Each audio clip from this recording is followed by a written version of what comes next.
Right, so here are some idle thoughts. I'm your uh, unwilling host, Garrick Swirmaloid. Uh, wait, that's not right. Hi, I'm Damien Bishop. This is my vlog, and here's some idle thoughts. So, puns. My roommate doesn't appreciate them so much, and I'm going to take some time to try and figure out why. Um, let's see here. That's a good one. So I'm on this date Saturday, and it's goth night at the local bar and such. And she's wearing a skirt with a bunch of spiders on it.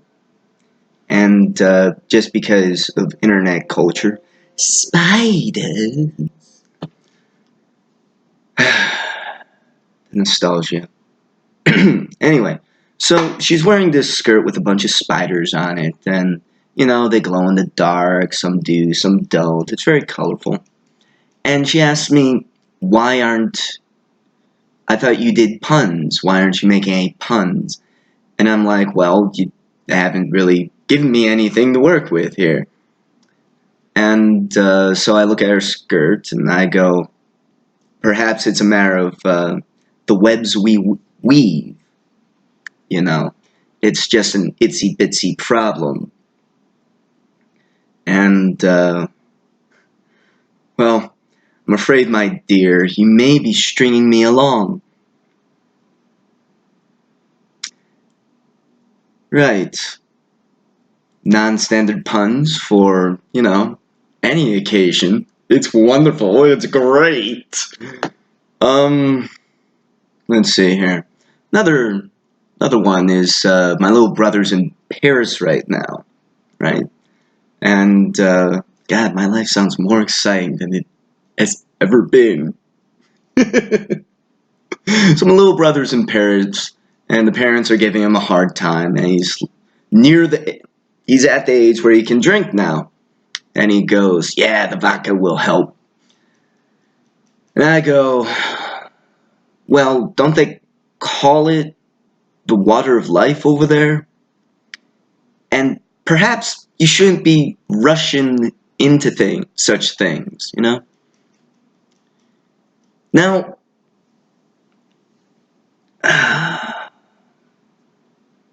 puns. I don't know why people say puns are bad. I mean, they can be predictable, and a predictable joke is not very good. And, you can always throw in the Joker reference of why so serious there, but if it's not a lark, then it's not really a pun. I mean, okay, so let's go back to the heyday of puns, when puns was a matter of pride, of intellect, of, well, something more than just dad jokes. If you could pun well, then people admired your intelligence, your wordplay. I think the height of that was the 16th century with a guy who likes to shake a spear. Now, William wrote in Macbeth, just so many puns. Like, the dude had wit. He really did. So in Macbeth, like, the uncle comes up and goes, "Oh, my son," to try and claim ownership, like, he wasn't a deadbeat step-parent figure. Yeah, that's great. Anyway, and, no, it was Hamlet. Sorry, I'm thinking Hamlet. Macbeth is much older than Hamlet. My goodness. So, and Hamlet responds with, "Oh, I am, oh God, what? I should really look up this stuff before I reference it, shouldn't I? Oof.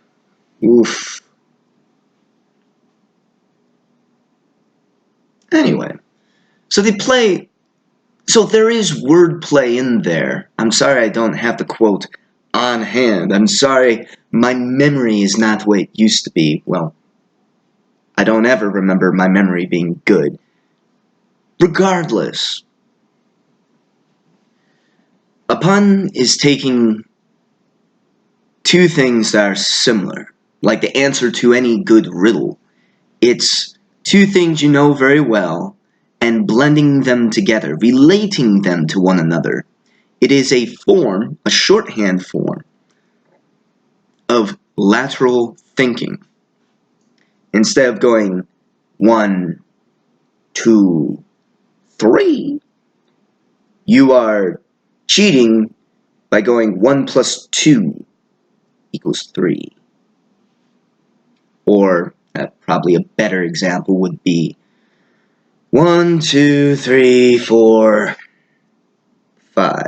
Instead of taking all that time, I could just say 3 plus 2 is 5. Lateral thinking is all about, oh god, do people even talk about parkour anymore? I don't know. But it's finding an alternative pathway to a already known route, to find the possibility of a better way of doing the same thing. This is what lateral thinking essentially is. Now, parkour, in the former military philosophical sense, is of going from point A to point B in the fastest, most efficient route possible. So lateral thinking and parkour, the philosophy that is, have a lot of ingrained relations. And punning, well, though it relates, it's just so much more fun to talk about. And you can draw certain ideas from one another with a pun. Like, oh, you know, it's like the pot calling the grass green. You have to think about it, but when you get it, you got it. So neurologically speaking, when you make a joke, you're going from point A from A neuron to B neuron, and then where my third eye would be is C neuron. You're going from point A to point B, and then it continues down the track.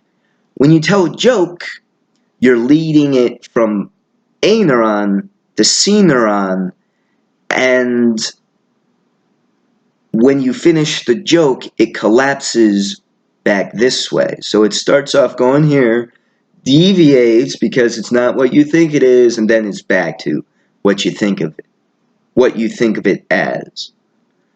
Now we can go into hypothetical neuroscience here where, you know, the accumulation of the energy, neurologically speaking, is built up.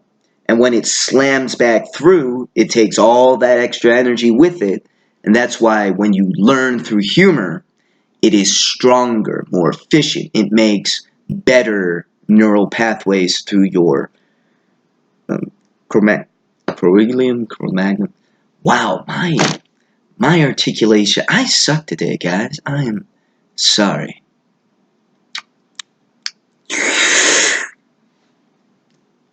Mosquito bites aside,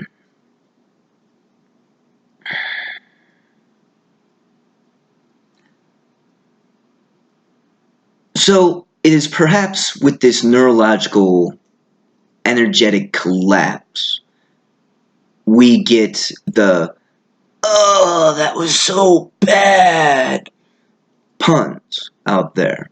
I mean, especially for the new people. There's a whole subculture of guys out there that run the thing called game.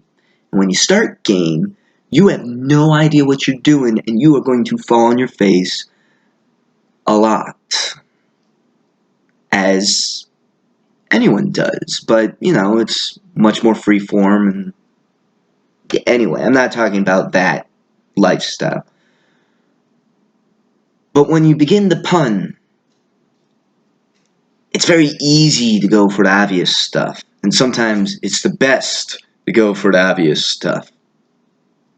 Like using a ladder to get a step up in life. It just happens. And then you like it, then you're addicted. I mean, I've been doing dad jokes and puns since before my dad was doing dad jokes and puns. So either I am an advanced punner, or an arch punner, or just someone who enjoys the punishment, you know. True story, my roommate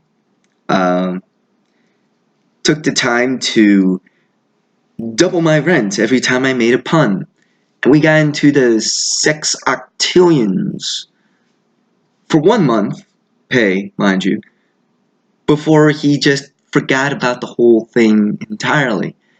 And now he just threatens to kick me out every time I do. But, puns.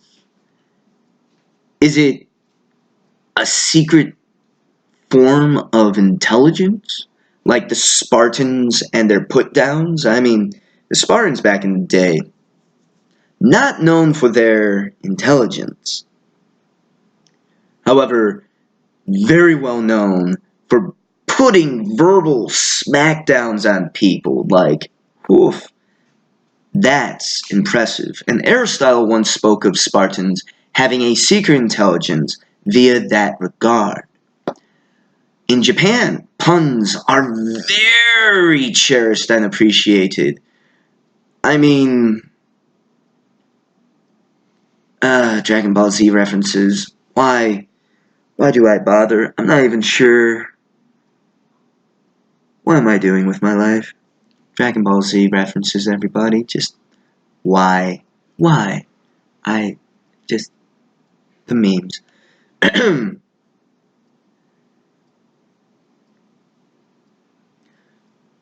So, it's actually a highly masculine thing, doing a pun.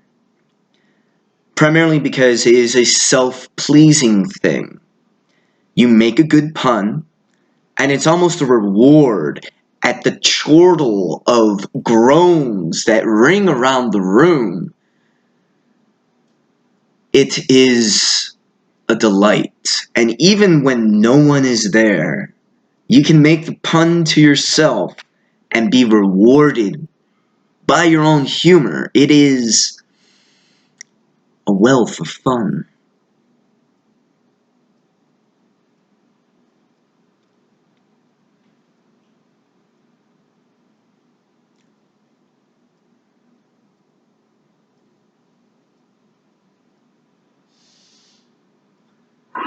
But why? Why are puns so disdainfully accepted? Why is it bad? I mean, there was a time where I made the effort to make puns during a conversation using titles of animes, like, oh, you know, hey, do you remember that time I died and got resurrected as a slime? Or, you know, I only really specialized in having a shield, but you're gonna see this shield hero rise. Yeah, okay, that wasn't a good one. That's bad. But the effort, I'm rewarded by my own effort. There should be more to the world that rewards effort. It really should. Anyway, I think I have spent long enough sharing with you idle thoughts and running this diatribe. God, my